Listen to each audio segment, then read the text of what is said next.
Hello everyone, అందరికీ నమస్కారం. Welcome to our channel. ఈరోజుకి మన రెసిపీ జొన్న రొట్టె. అందరికీ తెలుసు జొన్న రొట్టె చాలా హెల్తీ అండ్ వెయిట్ లాస్కి కూడా చాలా యూజ్ అవుతుంది. అండ్ ఈ రోజుల్లో కూడా ఎక్కువ మంది జొన్న రొట్టె తీసుకోవడానికి ప్రిఫర్ చేస్తున్నారు. అండ్ అందరికీ తెలిసిన రెసిపీయే, బట్ బిగినర్ స్టార్టింగ్లో కొంచెం ప్రాబ్లం ఫేస్ చేస్తారు కదా. యాజ్ ఎ బిగినర్ నేను ఫేస్ చేసిన ప్రాబ్లమ్స్ ప్లస్ నేను తెలుసుకున్న టిప్స్ అన్నీ ఈ వీడియోలో మీకు షేర్ చేస్తాను. యాక్చువల్లీ ఈ జొన్న రొట్టెని 2 టైప్స్లో చేస్తారు.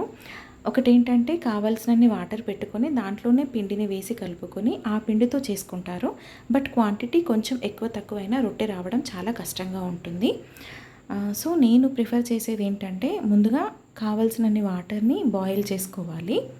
ఆ వాటర్ని కొద్ది కొద్దిగా పిండిలో వేస్తూ వీడియోలో చూపెట్టిన విధంగా కలుపుకోవాలి. అండ్ బిగినర్స్గా ఉన్నప్పుడు ఖచ్చితంగా బౌల్ తీసుకోవాలి, దాంట్లో వాటర్ వేసి పిండిని కలిపి మూత పెట్టుకోవాలి. అయితే మాయిశ్చర్ పోకుండా ఉంటుంది. ఎక్స్పీరియన్స్ ఉన్న వాళ్ళైతే ఎలా ఉన్నా చేసేస్తారు. సో బిగినర్స్కి పిండి బాగా కలవాలంటే మాయిశ్చర్ చాలా ఇంపార్టెంట్. సో కంపల్సరీగా ఒక మంచి బౌల్లో వేసుకొని దాన్ని మూత పెట్టి కవర్ చేసుకోవాలి.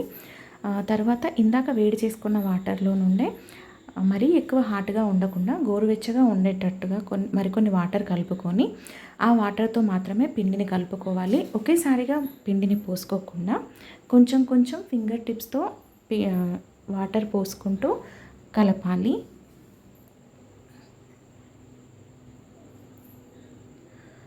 ఒకసారి చూసుకోవాలి. పిండి అలా విడిపోయిందంటే మనం రొట్టె చేసిన రొట్టె కూడా పగిలిపోతుంది.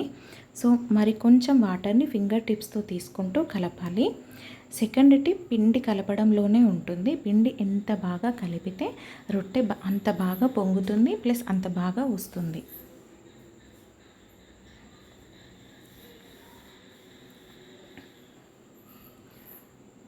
ఇలా పిండి స్మూత్గా అయిన తర్వాత చేతులతో కొంచెం పిండిని ఎక్స్పాండ్ చేసుకోవాలి. బిగినర్స్ అయితే ఖచ్చితంగా పీట పైన కానీ లేదంటే ఇలా ఏదైనా కవర్ వేసుకొని చేయాలి. డైరెక్ట్గా ఫ్లోర్ పైన చేస్తే తీసేటప్పుడు విరిగిపోయే ఛాన్స్ ఉంటుంది. కొంచెం డస్టింగ్కి పిండి ఎక్కువే పడుతుంది. ఇలా చపాతీ కర్రతో మరీ గట్టిగా కాకుండా మరీ మెత్తగా కాకుండా కాన్స్టెంట్గా స్ప్రెడ్ చేసుకుంటూ వెళ్ళాలి. బిగినింగ్లో షేప్ గురించి వరీ అవ్వాల్సిన ప్రాబ్లం లేదు. ఈవెన్ అంచులు అలా స్ప్లిట్ అయినా కానీ టెన్షన్ పడాల్సిన అవసరం లేదు. పిండిని జస్ట్ ఇలా దగ్గరికి అనేస్తే సరిపోతుంది.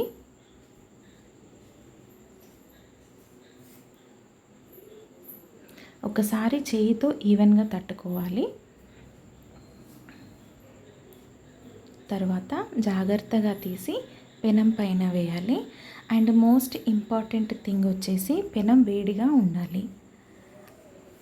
ఇలా రొట్టె వేసి దానిపైన ఒక తడి క్లాత్తో వాటర్ అద్దేటప్పుడు ఖచ్చితంగా లో ఫ్లేమ్లోనే పెట్టాలి. తరువాత దీన్ని హై టు మీడియం ఫ్లేమ్లో అడ్జస్ట్ చేస్తూ రొట్టెని కాల్చుకోవాలి.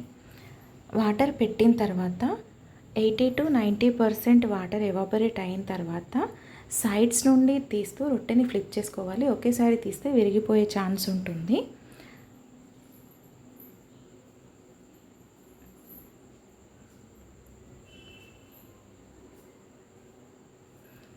సో ఇలా 1 to 2 minutes తర్వాత మళ్ళీ ఒకసారి ఫ్లిప్ చేసుకోవాలి.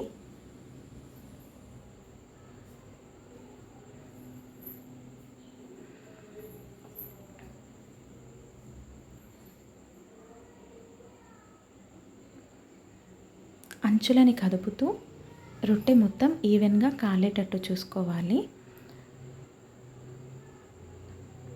లైట్గా రొట్టెని తట్టినట్టయితే అది ఇంకా బాగా పొంగుతుంది.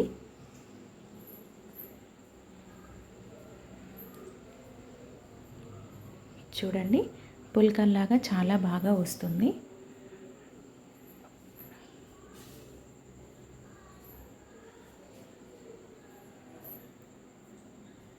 అంతేనండి, రిమైనింగ్ రొట్టెల్ని కూడా ఇలాగే చేసుకోవాలి. ఇంకొక టైప్ వచ్చేసి చేయితో తట్టడం కూడా చూపిస్తున్నాను. సేమ్ ఇక్కడ కూడా కావాల్సినంత పిండిని తీసుకొని ఎప్పుడు పిండిని తీసుకున్నా కానీ వెంటనే మళ్ళీ ఆ బౌల్కి మూత పెట్టేసేయాలి. మాయిశ్చర్ పోతే బిగినర్స్కి జొన్న రొట్టె చేయడం కష్టం.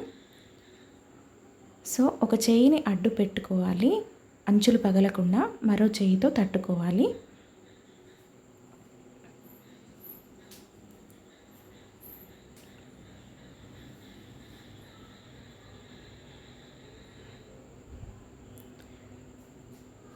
ఇలా చేయడం ఫినిష్ అయిన తర్వాత దీన్ని కాల్చుకోవడమే.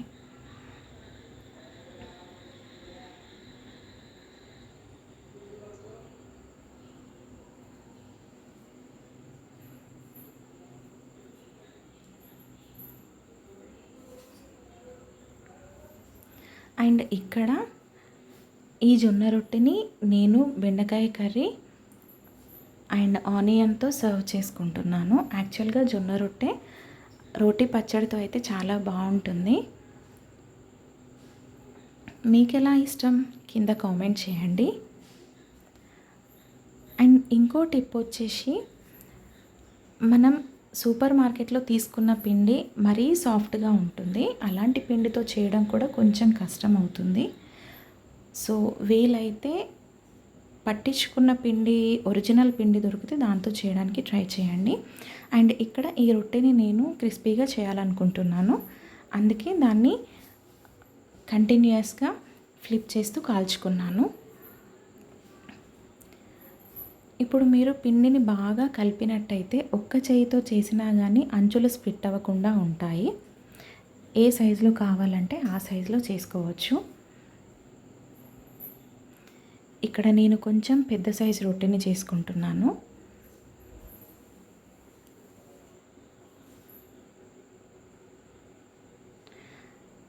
అండ్ ఇక్కడ రొట్టె కొంచెం స్ప్లిట్ అయింది. ఇలా అయినప్పుడు ఏం టెన్షన్ పడాల్సిన అవసరం లేదు. ఇంతకుముందు చెప్పాను కదా, సేమ్ ఫింగర్ టిప్స్కి కొంచెం వాటర్ అద్దుకొని దాంతో స్ప్రెడ్ చేసుకుంటే సరిపోతుంది. అంతేనండి, చాలా ఈజీగా చేసుకోవచ్చు. స్టార్టింగ్లో కొంచెం ప్రాబ్లం అయినా థర్డ్ ఆర్ ఫోర్త్ టైంకి పర్ఫెక్ట్ అవుతారు. ఇంపార్టెంట్ థింగ్స్, పిండిలో నుండి మాయిశ్చర్ పోకుండా కవర్ చేసుకోవాలి. సెకండ్ థింగ్, పిండిని బాగా కలపాలి. అంతేనండి, ఈ రెండు పర్ఫెక్ట్గా చేస్తే పర్ఫెక్ట్ రొట్టెలు రెడీ అయిపోతాయి. మీకు ఈ వీడియో నచ్చినట్టయితే ఖచ్చితంగా లైక్ చేయండి, షేర్ చేయండి, సబ్స్క్రైబ్ చేయండి. Thank you for watching.